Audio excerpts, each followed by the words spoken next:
Hi, I'm Craig with ApplianceVideo.com. Today, we'll be taking a look at the dispenser switch on this Whirlpool French door refrigerator.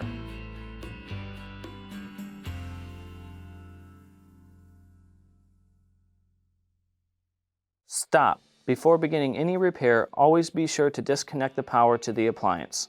It is also recommended to test the outlet for the proper voltage.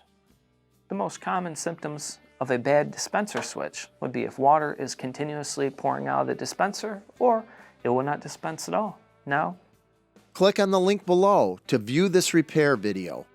ApplianceVideo.com guides you step by step, giving you the confidence to avoid recalls and callbacks, also saving time on repairs.